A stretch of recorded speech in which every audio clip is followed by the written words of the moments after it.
Buongiorno, l'altra volta abbiamo parlato di Sansone, continuiamo a parlarne perché ne vale la pena.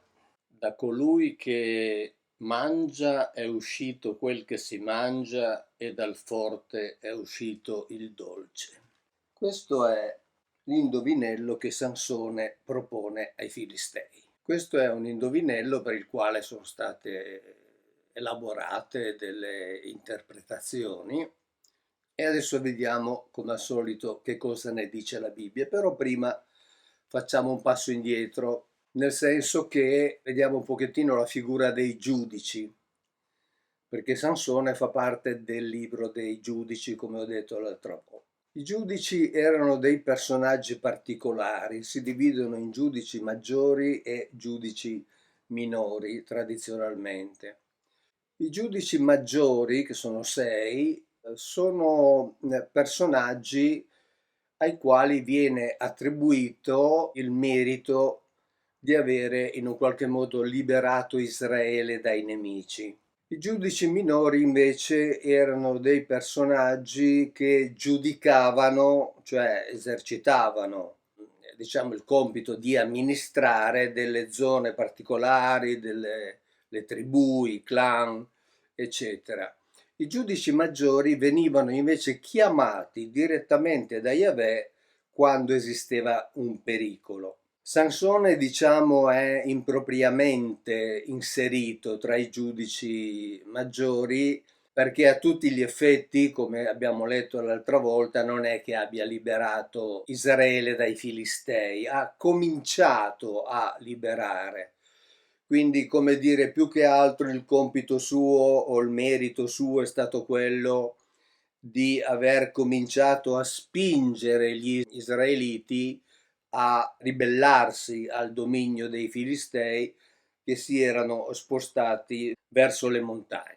Il nome di Sansone è un nome che ha un significato, direi, anche molto carino. Viene normalmente tradotto con figlio del sole o piccolo sole.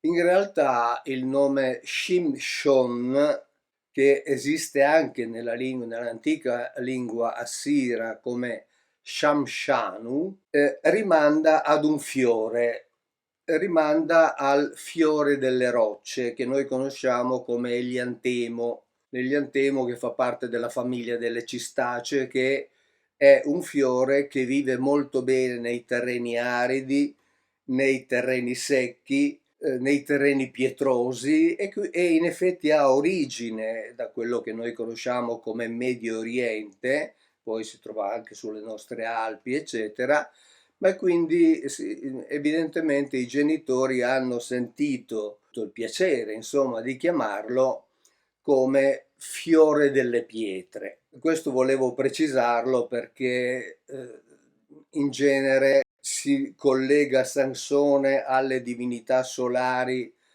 come Shemesh, il sole come divinità solare, però in realtà diciamo ricorda più un fiore che non la divinità solare. Come ho detto, i giudici venivano, soprattutto quelli maggiori, venivano chiamati da Yahweh nei momenti di bisogno, cioè nei momenti in cui c'era la necessità di ribellarsi ai nemici. In genere si trattava di lotte locali fino a che ad un certo punto hanno sentito il bisogno di riunirsi, il popolo di Israele.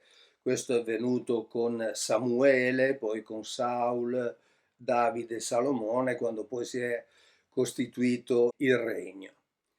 La cosa interessante, o una delle cose interessanti, è che il termine giudici in ebraico è shoftim e difatti il libro si chiama Shoftim.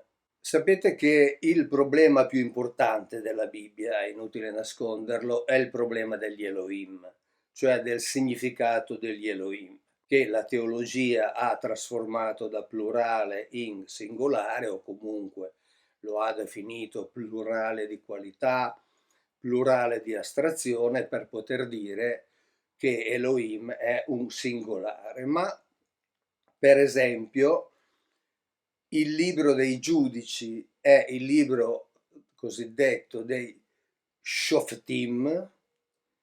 Per definire questi personaggi non viene mai utilizzato il termine Elohim, e quando la Bibbia parla dei giudici, dei reggenti, dei regnanti, come per esempio nel Salmo 2, usa sempre termini come appunto Shoftim oppure Malché Erez, cioè signori della terra, signori di Israele, quindi i re, i regnanti, oppure anche Ronim. Non usa mai il termine Elohim, qui siamo nel Salmo 2, e usa ovviamente il termine Shoftim. Se invece andiamo nel Salmo 82, dove si parla degli Elohim, la Bibbia non usa mai il termine Shoftim. Quindi è chiaro che la distinzione è netta.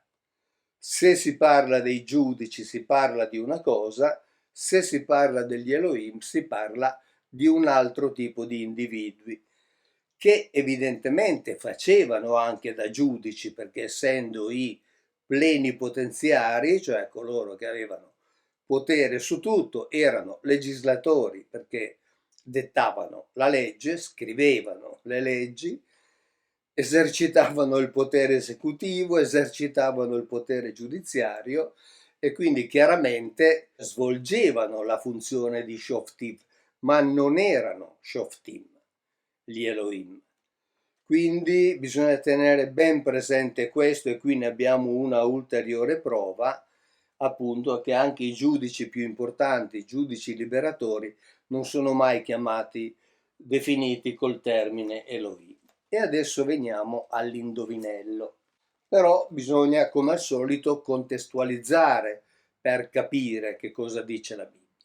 Siamo nel capitolo 14 del libro dei Giudici e si dice: Sansone scese a Timnà e a Timnà vide una donna tra le figlie dei Filistei. Tornato a casa disse al padre e alla madre: Ho visto a Timnà una donna, una figlia dei Filistei, prendetemela in moglie.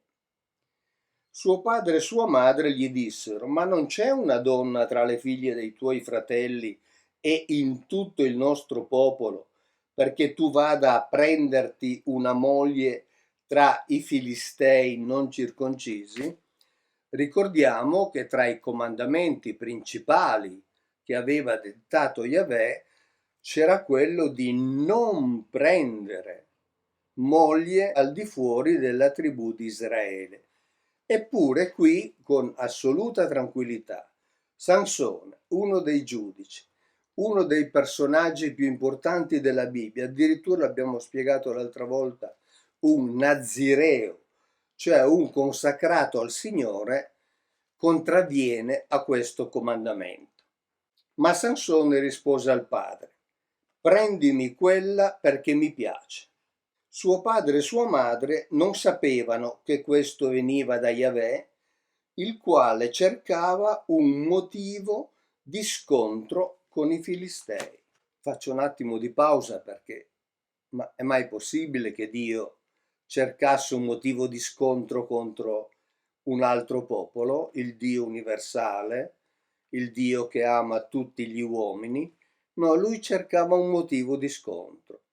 E per trovare questo motivo di scontro non si faceva scrupolo di dire a un suo nazireo, cioè a un suo consacrato, di contravvenire palesemente ad un suo comandamento importantissimo. Quindi Yahweh cercava questo motivo di scontro con i Filistei. Evidentemente Yahweh non aveva tutto questo potere. Aveva promesso la terra ai suoi, ma i suoi per averla dovevano combattere. Devono combattere ancora adesso. Sono passati 4000 anni e le armi stanno dettando la legge, nonostante la promessa di Yahweh, cioè del cosiddetto Dio. Sono le armi in realtà quelle che determinano chi possederà quella terra. non Dio. Quindi cercava un motivo di scontro con i Filistei, perché in quel tempo i Filistei dominavano Israele. Sansone scese con il padre e con la madre a Timnà, e quando furono giunti alle vigne di Timnà, ecco un leoncello venirgli incontro ruggendo. E qui c'è un verbo interessante. Lo spirito di Yahweh, e qui c'è il Ruach, sulla cui spiegazione, su cui significato mi sono soffermato già l'altra volta, e quindi andiamo avanti. Lo spirito di Yahweh irruppe su di lui, cioè irruppe su Sansone, ed egli, senza niente in mano, squarciò il leone come si squarcia un capretto. Ma di ciò che aveva fatto non disse nulla al padre e alla madre. Scese dunque, parlò alla donna, e questa gli piacque. Dunque questo verbo irruppe in realtà ha un significato molto particolare. Significa anche penetrare, soprattutto quando ha il suffisso al, come in questo caso. Penetrò nella mente di Sansone, quindi sarebbe interessante poter, come dire, verificare in che modo questi Elohim anche intervenivano nella mente dell'uomo, agivano sulla mente dell'uomo. L'altra volta abbiamo visto che c'era il verbo tradotto, il verbo agire, cioè Yahweh cominciò ad agire su Sansone, e abbiamo visto che quel verbo in realtà indica anche disturbare, agitare, turbare. Quindi evidentemente questi Elohim operavano in un qualche modo sulla mente degli uomini, e in particolare sulla mente di quelli che loro avevano scelto o sceglievano per delle operazioni particolari. Quindi questo irruppe è proprio un penetrò dentro la mente di Sansone e fece in modo appunto che Sansone intervenisse su questo leoncello. Scese dunque, parlò alla donna, e questa gli piacque. Dopo qualche tempo tornò per prenderla e uscì dalla strada per vedere la carcassa del leone, ed ecco nel corpo del leone c'era uno sciame d'api e del miele. Egli ne prese nel cavo delle mani e si mise a mangiarlo camminando. Quando ebbe raggiunto il padre e la madre, ne diede loro ed essi ne mangiarono. Ma non disse loro che aveva preso il miele dal corpo del leone. Suo padre scese dunque da quella donna, e Sansone fece là un banchetto, perché così usavano fare i giovani. Quando lo ebbero visto, presero 30 compagni perché stessero con lui, perché dovevano avere come dei balletti per il matrimonio, anche perché Sansone aveva contratto uno di quei matrimoni che erano previsti dal diritto degli antichi popoli semiti, per cui diciamo lo sposo non viveva con la moglie, con la compagna, ma andava da lei di tanto in tanto. E quindi qui prese 30 compagni, forse anche perché diciamo non si fidava molto dei Filistei, e i Filistei non si fidavano molto di lui. Arrivato dai Filistei, Sansone disse loro: voglio proporvi un enigma. Se voi me lo spiegate entro i 7 giorni del banchetto, e se l'indovinate, vi darò 30 tuniche e 30 mute di vesti. Ma se non sarete capaci di spiegarmelo, darete 30 tuniche e 30 mute di vesti a me. Quelli gli risposero: proponi l'enigma e noi lo ascolteremo.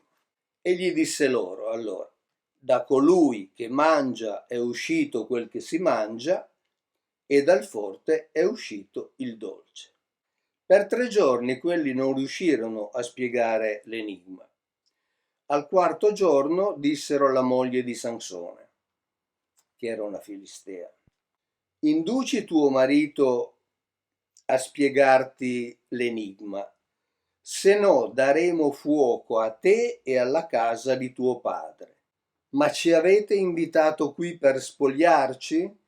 Cioè dicono alla donna, ma insomma in sostanza questo rapporto che tu hai con Sansone sta per procurarci un danno ingente.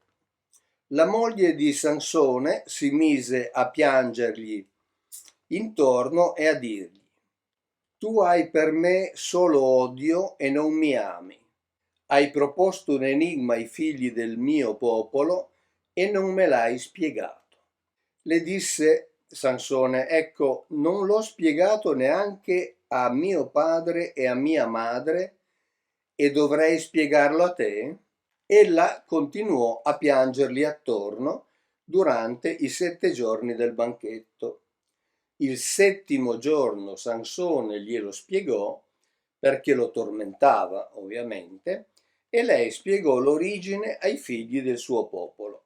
Gli uomini della città, il settimo giorno, prima del tramonto, e qui c'è una visione diversa tra diversi esegeti, perché alcuni traducono prima che tramontasse il sole, altri dicono, con un'altra lettura dell'ebraico, prima che lui entrasse nella camera da letto, dissero a Sansone: che c'è di più dolce del miele e che c'è di più forte del leone?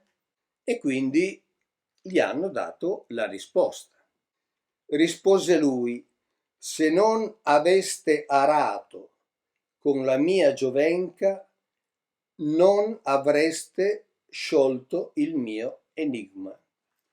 Quindi in realtà l'enigma di Sansone trova spiegazione nella Bibbia proprio nell'evento che lo precede.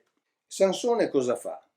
Allora lo spirito del Signore irruppe di nuovo con il significato di prima, cioè penetrò in lui, ed egli scese ad Ascalon, vi uccise 30 uomini, siccome doveva pagare il suo debito, ovviamente, mantenere la sua promessa, vi uccise 30 uomini, prese le loro spoglie e diede le mute di vesti a quelli che avevano spiegato l'enigma.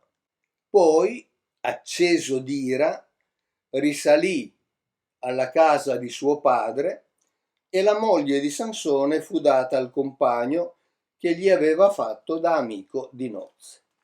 Ora, questo versetto di Sansone nel corso della storia è stato interpretato variamente, devo dire per onestà.